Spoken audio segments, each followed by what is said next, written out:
그동안 우리가 이제 국내 뉴스에 너무 매몰돼서 특히 이제 그럴 수밖에 없었죠. 윤석열이 너무너무 큰 내란 쿠데타를 일으켰기 때문에 그걸 진압하는데 모든 언론이 거기에 집중하느라 이 국제 정세가 어떻게 돌아가는지 모르고 있었는데 지금 가자지구 전쟁이 지금 종식 이야기가 들리고 있고 캐나다 총리가 그 반 트럼프 노선을 견지했던 그 잘생기고 젊은 캐나다 총리가 사임을 했고 그리고 또 이제 그린란드인가요? 예. 덴마크령으로 알고 있던 그린란드를 트럼프가 매입하겠다고 하는데 이게 상당히 구체화되는 것 같고 우크라이나에서도 지금 좀 다른 얘기들이 들리는 것 같아요. 국내 언론에서 좀 접하기 어려운 뉴스들인데 지금 교수님께서 그쪽 분야를 많이 연구하셨기 때문에 가장 궁금한 건 아무래도 우크라이나 전쟁이 가장 궁금할 것 같습니다. 개전 초기부터 한국에 여긴 진보 보수 막론하고요. 똑같았습니다. 일방적인 미국과 우크라이나 서구 입장에서 우크라이나 전쟁을 보도했고 많은 국민들이 심지어 진보적이라고 하시는 분들도 그쪽 입장에 많이 서셨던 걸로 제가 기억하고 있는데 이혜영 교수님이 거의 독보적으로 객관적 사실을 많이 말씀해 주셨던 것 같습니다. 지금 시점에서 좀 어떻게 좀 변화가 좀 예상이 될까요? 전황은 일방적이죠. 일방적이고 물론 22년 2월달 그 전쟁이 발발했을 때 뭐 약간의 뭐 구비들, 직색은 있었지만 전황을 보자면 단 한 번도 러시아가 주도권을 놓은 적은 없어요. 실은 그 결과 이제 지금 현재 전황은 거의 뭐 참담한 수준이죠. 그러니까 전쟁을 빨리 끝낼수록 우크라이나 사람이 덜 죽게 되는. 그러니까 너무 일방적이기 때문에 뭐라고 말하기 힘든 정도인데 그렇기 때문에 이제 러시아 푸틴 입장에서는 전쟁을 지금 미국이 하라는 대로 할 리가 없는 거죠. 이기고 있는 전쟁을 왜 끝냅니까 지금? 이 자신들이 설정했던 그 전쟁의 정치적 목적이 달성될 때까지는 어쨌든 이 끈을 놓지 않을 거고 그리고 뭐 지금 특히 주 전선이라 할 수 있는 우크라이나 남부, 네. 그다음에 동부 전선은 우크라이나군이 현재 전선이 무너진 상태예요. 전선이. 네. 그다음에 뭐 우리는 오직 하나 북한군이 거기에 있냐 없냐가 지금 이러고 있는데 언론은 거기만 지금 그러니까 이게 우선 대세는 보고 네. 대세 속에서 이제 작은 제2전선대 제3의 전선에 불과한 거니까 거기는 봐야 하는데 대세는 아무 관심이 없고 네. 지금 우리 국내에서 이야기하는 건 그게 북한군이 있냐, 어제 얼마 죽었냐, 이런 이야기뿐이에요. 사실은 전체 전황에서 보다 가십거리도 안 되는. 네. 가십거리조차도 안 되는. 그리고 지금 그 대부분의 국내 언론이 하고 있는 일이 뭐냐면은 우크라이나의 군 정보국 산하의 특수작전군, SOF라 부르는데, 네. 특수작전군이 조작해낸, 또 제작해낸 이 증거를 그 사람들이 자기들이 굴리고 있는 봇들 있지 않습니까? 네네. 이 그 웹상에 네. 사이버 공간에 있는 봇들을 통해 쭉 뿌리면 그거를 주워다가 데스크톱이라고. 지금도 그러고 있는 거죠.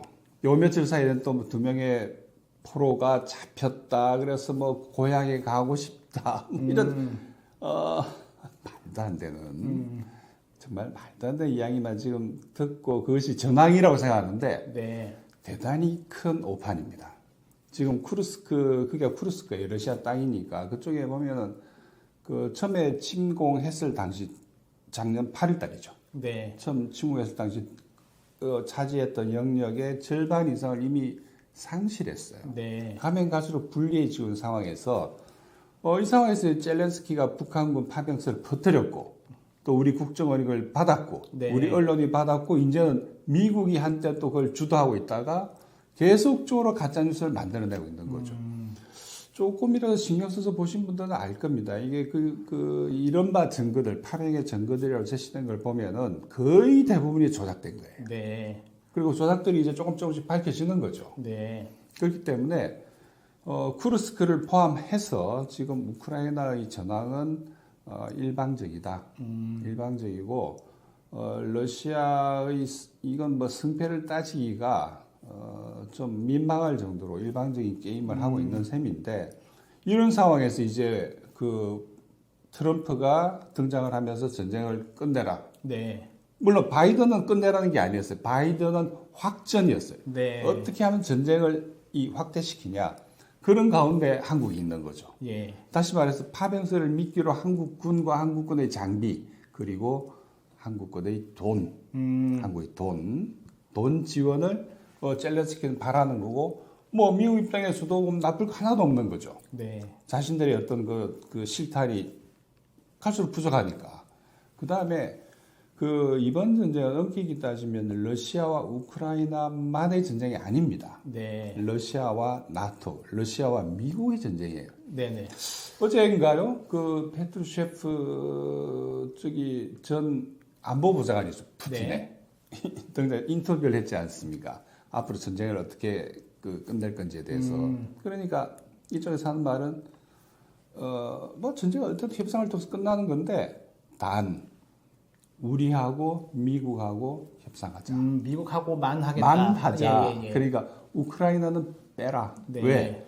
주인이 미국인데 네. 미국이 돈 되고 다인 거 아니냐? 무기 되고 다 죽은 건 우크라이나 군인이지만. 네. 그러니까 미국하고만 협상하겠다 이렇게 나오는 거죠. 그러니까 그런 다음에 아마 그 양반 진단으로는 올해 네. 우크라이나는 지도에서 지워질 거다. 네. 우선 지금 왜냐하면 제가 여쭤보고 싶은 거는 우크라이나 전쟁이 상당히 복잡하고 관심 있는 분들은 이게 무슨 말인지 알 수 있지만 그동안 윤석열만 쳐다보느라고 하셨던 분들은 이게 무슨 소린가 할 텐데 하나하나 좀 짚어볼게요. 네. 국제 정치 관계 측면에서 좀 이런 부분을 좀 여쭤보고 싶은데 개전 초기였죠. 개전 초기에 사실상 우크라이나 푸틴과 젤렌스키 간의 평화협정이 진행이 되고 있었는데 이 평화협정을 결정적으로 깨트린 걸로 알려진 것이 당시에 영국의 총리가 누구였죠? 보리스 존슨. 예, 보리스 존슨 총리가 젤렌스키한테 야, 너 평화협정 하지 마. 우리가 끝까지 도와줄게라고 하면서 젤렌스키를 설득을 해서 평화협정을 깨트리고 오늘까지 이 끔찍한 전쟁이 이어지고 있는 걸로 보여지는데 영국 존슨 총리가 당시에 했던 말 중에 제가 아직까지 기억에 남는 게 뭐냐면 이 우크라이나 전쟁에서 만약에 우크라이나가 패배하면 서구 사회는 뭐 괴멸적인 결과가 가져올 것이다. 아마 그런 표현을 했던 걸로 제가 기억이 납니다. 그 정도로 말씀하셨듯이 우크라이나 전쟁은 단순히 젤렌스키와 푸틴의 전쟁이 아니라 러시아와 미국을 포함한 서구와의 전쟁이고 이 승패가 어느 쪽으로 기우냐가 매우 중요한데 올해 2025년 지금 말씀에 따르고 또 이제 트럼프 집권을 예상을 하면 러시아 측의 승리로 귀결될 가능성이 매우 높아 보입니다.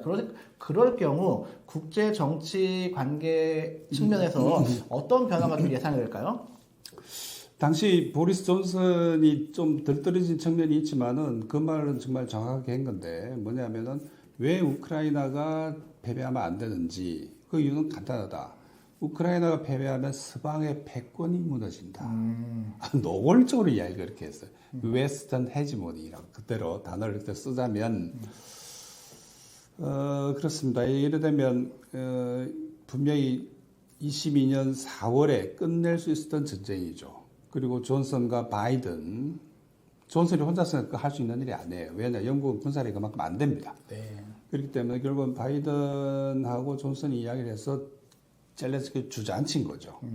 사인을 하려고 할 때.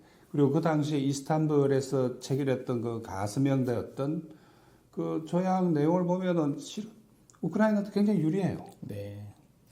절대 나쁜 거 아니었어요. 하지만 어쨌든 그걸 걷어차면서 전쟁이 지금 오늘 이 시간까지 오고 있는 셈인데 아까 보리스 존슨의 이야기로 돌아가자면 그러면 우크라이나가 이제 패배했으니까 거의 사실상 패배한 상황이라 본다면 그만큼 서방의 패권이 타격을 입게 되는 거죠. 네. 그렇기 때문에 그 말은 이쪽에 다그카를 추진하고 있는, 추구하고 있는 쪽에서 보자면, 그거는 다그카였던 촉진자 역할을 할 수가 있게 됩니다. 그러면 이 현재 지금 전 세계의 정세라고 하는 걸 글로벌 정세를 어떻게 볼까 부분에 있어가지고 아까 그래서 제가 처음에 그 말머리에 이제 한쪽에 다극화라고 하는 이 경향 또 다른 한쪽이 지금 트럼프를 통해서 만들어지고 있는 마가라고 하는 미국 중심의 새로운 한나의 반구 미국의 영향권을 그 미국의 헤게모니에 다시 포함시키겠다는 이야기 그런 의미죠. 그러니까. 네네. 그래서 보면 이제 결국은 그건 이제 멀로 독트린 19세기 초에 있었던 일이죠. 멀로 대통령이 처음에 선언했던 그게 당시 유럽의 그 구체제 그러니까 나폴레옹 전쟁 직후예요. 네. 나폴레옹 전쟁 직후에 19세기 초에 이제 유럽의 그 낡은 질서를 메트린히 중심으로 해서 재편하지 않습니까? 예. 그러니까 당시 아메리카는 새로운 신대륙이잖아요. 예. 신대륙이 이 구대륙으로부터 앙시앙 레짐으로부터 받을 영향을 차단하기 위해서 몰로가 당시 대통령이었을 때 몰로 독트린, 네. 불개입 네. 여기 간섭하지 마라. 이쪽 대륙, 이쪽 반구는 그 내걸었던 게 멀로 독트린이거든요. 네네. 그 바로 그 직후에 이제 잭슨이 대통령으로 취임하는데 그 잭슨이 이 독트린을 계속 가지고 가는 거예요. 그러니까 어떤 면에서 본다면 지금 트럼프는 네. 바로 이 잭슨주의자죠. 아. 앤드류 잭슨주의 혹은 신잭슨주의라고 부릅니다. 그래서 그게 뭐냐면 국내적으로는 인디안들을 몰아내죠. 네. 그 체로키 인디안들 그 눈물의 대행진 있지 않습니까? 수천 명이 가다가 굶어 죽잖아요. 네. 인디안들. 왜 인디안 레저베이션에 가두니까. 근데 그거를 그냥 데려가는 게 아니라 걸어서 데리고 가잖아요.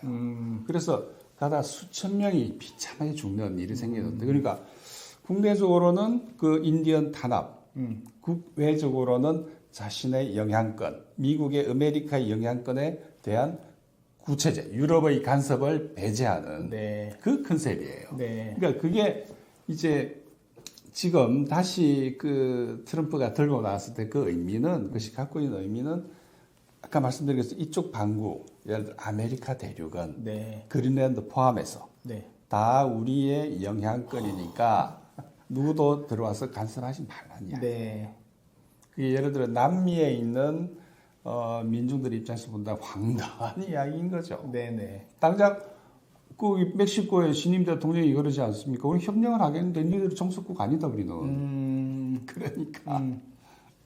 그러니까 이게 아주 정말 거대한 마가 Make America Great Again이라는 게 네. 이 엄청난 거죠. 네. 정말로 우리가 듣도 보도 못한 우리가 가지고 있는 그나마 나이브한 그 국제법 혹은 이 규범 네. 이거를 훌쩍 뛰어넘어가는 거죠. 아예 무시해버리는 거죠. 물론 그렇다고 바이든이 국제법을 존중했냐? 아니에요. 전혀. 네. 그럼에도 불구하고 트럼프는 거기서 더 훌쩍 더 나가버리는 거죠.